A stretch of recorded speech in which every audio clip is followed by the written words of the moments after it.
All So, right. Shall we go to the movies? yeah, let's go to the movies. Shots from the Hip presents Sports Movie Reviews. Here are Jason and Oz. Now, we have this week, arguably, a good movie. I thought it was a good movie. Oz, Yeah. Um, Yeah. but That's exactly how I felt about it. Yeah. explain yourself. Yeah, okay. Well, this is the second time I've seen this, 2005. What they're calling a sports drama film. I'm not sure about the sports. The sports, again, is kind of incidental to this film. The film stars Al Pacino, Matthew McConaughey, and Rene Russo. Seems to be in a lot of sports movies in her career. Um, Basically, this movie is set in a world that no longer exists. Uh, as we like to do on the show recently, back in the day, before sports betting was legal in North America, we had this thing called 1-900 numbers, which were explicitly about pro sports experts giving sports picks, essentially for those looking to bet, let's say, illegally. Um, Before the teens and sports betting started to become more legal in the U.S. as well as Canada and really a lot of Europe as well. Um, the only place to legally bet, as they say in this piece, was in Las Vegas. And so the story takes place in this world of, gray area sports betting, sports handicapping, specifically football. They give a token mention of some other sports, but it's mostly about football, which we'll discuss in just a minute. The story kind of focuses on Matthew McConaughey, who is, a typical showboat, typical Matthew McConaughey part, who's playing in Yeah. college football. He seems to be playing for Arizona State because his team is referred to as the Sun Devils early on in the piece. And so I guess he's a quarterback for Arizona State, seems to be a bit of a hot shot, has a career-ending injury, sort of is bumming around looking for work. Although I noticed that one of the dramatic liberties they take is, and this really kind of miffed me a little bit, is 5 years after he's injured, right? He's still getting tryouts with Arena League teams, right? And like who somehow still remember this guy. And at one point, he's like, well, I've only got about 2 more Arena League teams, and then I Yeah. can go to the CFL. It's just like, oh, come on. Come You on. asshole. Yeah, it's a gratuitous swipe at the CFL, basically. I'm not sure why they threw that in there. But our man Matthew McConaughey eventually lands with our boy Al Pacino, who we are told is a director, let's say CEO of a 1-900 company that basically just sells these phone lines to people who call in and pay. It was usually around $1.99 a minute or something like this for to hear somebody talk about their analysis of the upcoming NFL games. One of the wild things about the background of this is you got for obvious reasons the NFL did not want to be associated with Yeah. this movie. And so you get a lot of references to teams like Buffalo or Tennessee without actually hearing about the name of the team. Yeah. And it's pretty funny because one of the interesting trivia bits about this is when the USFL folded in the 90s, one of the things that they did was as soon as the league went under, they released all the trademarks, right? So in other words, you can use any USFL footage that you want. If you're a company like royalretros.com, you can use the names, the logos, and whatever completely free of charge to make paraphernalia. Okay, for example. And so what you get is a lot of USFL highlights, which we're told are not exactly NFL teams who don't exactly play the Super Bowl. Instead, they play the big game or Super 40, as it was Super called. 40. Yeah, at some points. I guess this was supposed to be Super Bowl 40. But again, like, didn't want to associate with this. The action all takes place within one season of not NFL football. This was the second time I saw this film. And I remember enjoying this not so much the first time. I think, I guess at that point, one of the reasons why is I was actually in, the online betting world at that point, professionally speaking. And so I kind of thought that some of it was the unrealism of some aspects of this movie really got to me. On the other hand, I think that this is a decent enough reproduction of the thing. However, I did note that I was cruising along with this movie. Okay, I was following the movie. I like it when Matthew McConaughey plays that young, cocky kind of character. He's got kind of the Tom Cruise thing going on. I feel like if they had made this movie 15 years earlier, this would have been Tom Cruise in the Matthew McConaughey part. I think Al Pacino still would have been the Al Pacino character.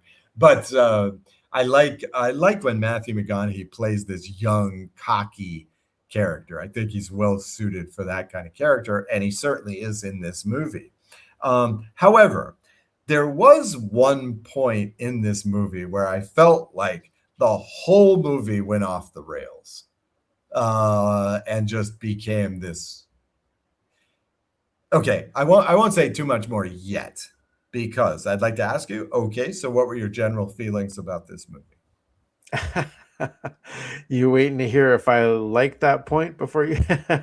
Oh, so you know what I'm talking about. Okay, so you know the moment I'm talking about. I don't think I do, but okay. I mean, there's a few points where you could be talking about. Yeah. Yeah, I mean, I like this movie. I'm curious if these 1-800 numbers for sports betting were actually a thing. 1-900. Oh, yes. Were actually a thing. Yes. Absolutely. Okay. Absolutely, they were. I mean, I remember looking at football magazines, especially football, but other sports as well, where you would have full page ads for these guys going, I'm shooting 75% this season. Call 1-900, whatever, $1.99 a minute. Just like the sex ads, right? The other 1-900 was the girls, right, who would talk dirty to you for $1.99 per minute. There's actually, in the famous early Simpsons episode where Lisa is helping out Homer with the betting, they actually do a bit with these 1-900 numbers, and of course, it's the Simpsons, so it's hilarious. And so he calls up the 1-900 number, and it's $1.99 a minute. So he calls it up and says he's listening to it, and they're saying, "Hello, this is the," because they try to keep him on for 15, 20, 30 minutes. But yeah, 1-900 was a huge deal. And it was kind of wild because it was one of these things where, this is explicitly an illegal thing. But as Al Pacino points out, the actual 1-900 number itself is perfectly legal, right? All they're doing is giving advice on games, right? If I don't know what you're doing with this, I don't know what you're doing with this information. You're betting illegally. Okay, I know nothing about that. Yeah. So actually having the 1-900 was perfectly legal. But yeah, these things were a big deal. Oh yeah, I remember. Yep. Yeah. Absolutely. Of course, it had to open up as well. The movie right off the top with our character, has a deadbeat dad and the Right. classic last play of the big game. I Right. found that to be pretty cheesy. And Yeah. I really love the part where he said he had two arena teams left, and then I guess after that, Oh, there's always the CFL. Oh man, I was like, what uh, the? yeah. Yeah, on one hand, you're excited that he mentioned the CFL, but on the other hand, it's like you just dissed the CFL. Yeah. Yeah. That was kind of a gratuitous diss there. Yeah. Well, Yeah. I mean, the UFL wasn't around back then, or Yeah. whatever. Yeah. This was um, post USFL. This is post USFL. And so you didn't have the USFL. And Look, this was pre and UFL. Al Pacino is one of my favorite actors. I like Al Pacino in anything he's in, no matter what role he's in. You really believe and imagine him doing that in real life. Like I can imagine Al Pacino doing this job in real life. Oh, I sure. can imagine him, having the little heart attacks and Okay. Okay. There you go. There you go. Okay. Minor spoilers coming up. But that's the moment when everything ceases to make sense. Okay. Yeah. There's a Yeah. bit in the movie where, here's our man. Where are you going with? Brandon Lang was his real name, was Matthew McConaughey's quarterback name. And then he becomes John Anthony, which, very generic, but Al Pacino decides that this is a great showman's name. Okay. Yeah. So John Anthony, now they're about to meet this we're told is one of the biggest sports bettors in the world, and John Anthony is going to take him on as a client. He's going to give him special information or whatever, even though he seems to be just picking on instinct a lot of the time. And for some reason, and again, this is where things just become completely unclear. For some reason, Al Pacino has a heart attack in the airport, right? As they're going to meet this $1 billion bettor or whatever, this hundreds of millions of dollar bettor. Okay. And from that point on, none of this movie made any sense. This thing where Al Pacino is trying to get his wife, Rene Russo, to cheat on him. This didn't make sense. The thing where, our hero, John Anthony, gets pissed off because he goes 14-0 in 1 week or whatever. And then he wants like a percentage of the profits that the company makes. And Pacino suddenly does an about face and says, "You're nothing without me." After bringing this guy to the top inside of one season, by the way, inside of one football season, this guy goes from a no name to a guy that they're building cable TV shows around, and stuff like this, right? Just bam, rags to riches in 8 games or whatever of the season. We have this thing about the wife. We have this stuff about how all of a sudden now the Matthew McConaughey character doesn't care about his job. These things where Al Pacino turns on one of his other touts, on one of his other pick givers from out of nowhere. It's just, that was the thing. I was into this movie. I was into it. I was following it. I was accepting the dramatic conventions, the simplifications, and then just all of a sudden, just nothing made sense. I don't know what happened. Maybe this was a situation like Zach Caleros where your scriptwriter gets injured, and then you have to have the second string scriptwriter come in and finish off this movie. Because, man, again, that whole second half of the movie made zero sense whatsoever. Zero. Not even dramatically. I was just like, what the hell happened here to this script? So I don't know. For me, this was a bit of a mixed bag. I thought it was very often I like movies that show you a world that you don't know about.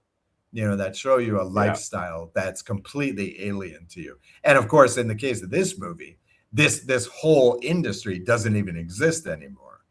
right? With the advancement of the internet and the legalization for most of America on sports betting, right? So Wow. this whole thing doesn't I'm exist sure that anymore. I'm sure this world exists. It's just no longer on phones, and it's legal now. Yeah, right. There's still Right. probably guys you can contact to give picks and probably charge you for them, but Oh yeah, sure. But it's not like this. It's not like street level kind of stuff yeah. anymore. And so I liked it for that aspect. It's kind of nostalgic in that respect. But again, it's just like, what the hell happens in the second half of this movie? I just, it didn't even, it was one of these situations where the movie is not even following its own rules right after that. And I mean, yeah, okay. In the end, because of the final scene, and again, the Super Bowl stuff didn't make any sense whatsoever. Or I'm sorry, Super 40 stuff didn't make any sense whatsoever. But of course, because of those last couple of scenes, you realize that this movie actually wasn't even about John Anthony. It wasn't even about the Matthew McConaughey character. It was about how Al Pacino has a serious psychological problem regarding gambling.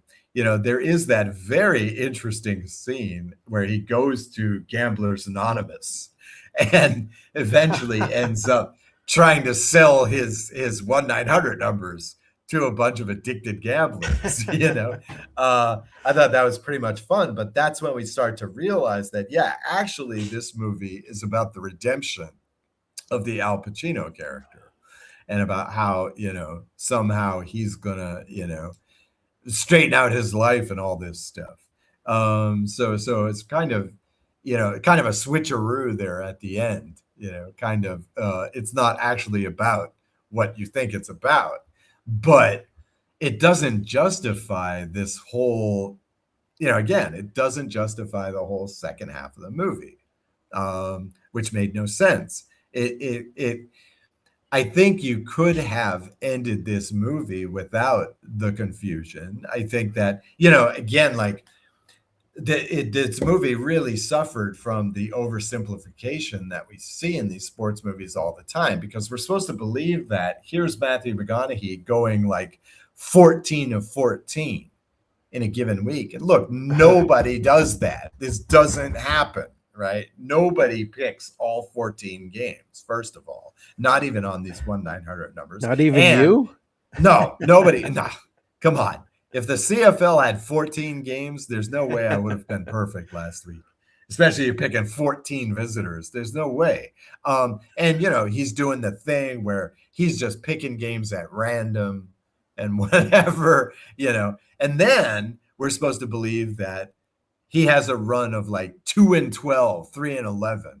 And all of a sudden now, Al Pacino has never heard of regression, because look, even if you can believe that somebody's going 70, 80, 100% on picking NFL games, you've got to think that he's going to have the 2-12 week, right? The numbers do balance out. Look, the truth is in sports betting, all you need to do, if you're just talking about over-unders and point spreads, all you need to do to make a profit is to hit about 55%. Okay. If you're hitting 60, 65%, you're a professional. You're a professional. You're making literally $1 million a year betting this thing on 65%. 80%? Come on now. Nobody hits 80% week after week. Sorry, it just does not happen. And this is where the sort of oversimplification really hurt. But, it's hard to explain that to people. It's hard to explain that, really. If you go 66%, you're a genius. If you can get 2 out of 3 right betting football, you're a genius. And you're worth millions of dollars. But that's hard to explain. But still, it made, for anybody who knows anything about this stuff, it really made it hard to digest that either this guy goes 14-2 or 2-14. I mean, it's hard to believe that, So this movie has its ups and its downs. I mean, the first half is a really good film, but overall, Yeah. average at best. Average at best. I definitely agree with you in saying that there was a lot of things that didn't make sense, like the whole heart attack thing. Even now in that particular scene, he was faking it. Yeah. But there is another scene where he actually is having a heart attack, and Right. it never played into the movie at all. They never said why. Nothing ever came of it. It just kind of disappeared. Oh yeah, and then you get that magic thing, and I love this convention on TV and movies where dude has a heart condition or a heart problem, and then he takes a pill and he's instantly better. Instantly. I love that. Like, we don't even need to dissolve this thing in your body, right? All it is just the magic of taking this thing and beep, okay, I can smoke a cigarette now, right? And it's just like, what? That this is a dramatic convention. I was even willing to look past that. But again, like if you're going to do stuff like that, at least your character motivations have got to be clear. But they just weren't. I mean, what was the thing where he's trying to get his wife to cheat on him? What was that about, right? That didn't make any sense.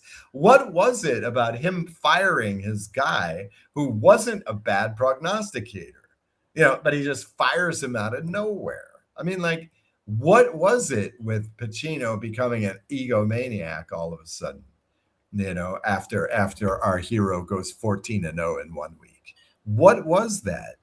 I mean, it's just like, and then you get the thing where one of these guys who had made millions of dollars off him suddenly loses it all. And who does that?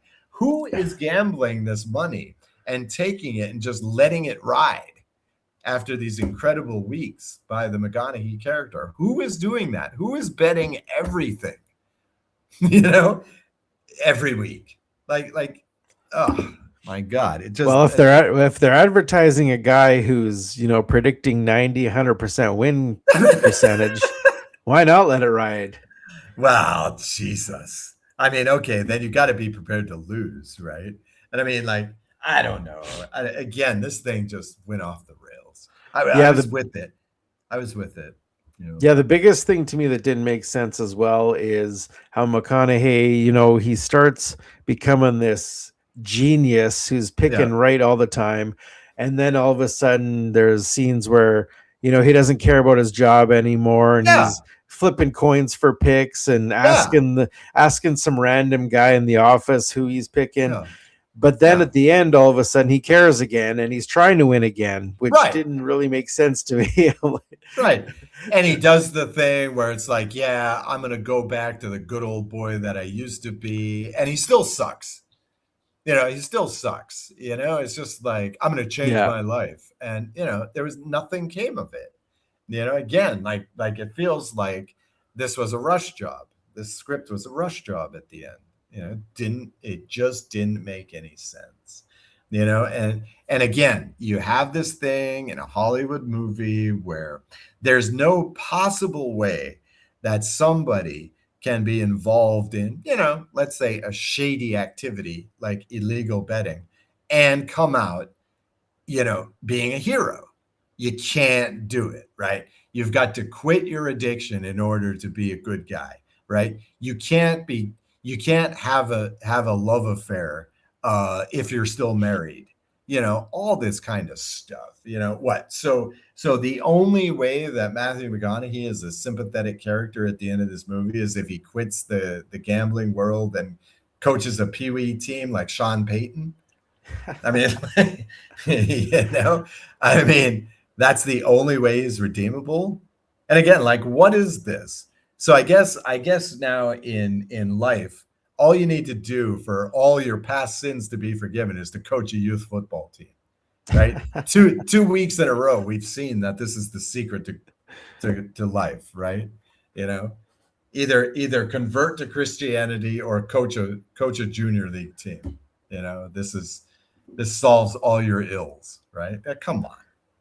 I mean, The movie does end with a really great line, though, where the kid says, "Do you really think we can win, or do you really think we can win the championship?" And he says, Yeah. "I'd bet on it." Ooh, the irony. Oh, how ironic. Oh man! Except the thing is, for so much of this movie, he keeps saying, "I don't bet." Right. Right. So Oh, that's true. what does that final line mean? It's like, That's I bet true. on it. No, you wouldn't. You're lying. You wouldn't bet on it. So how much confidence can I have, coach? But at that point, it's only because the second half of this movie enters it's so bad it's good territory. Yeah. This movie.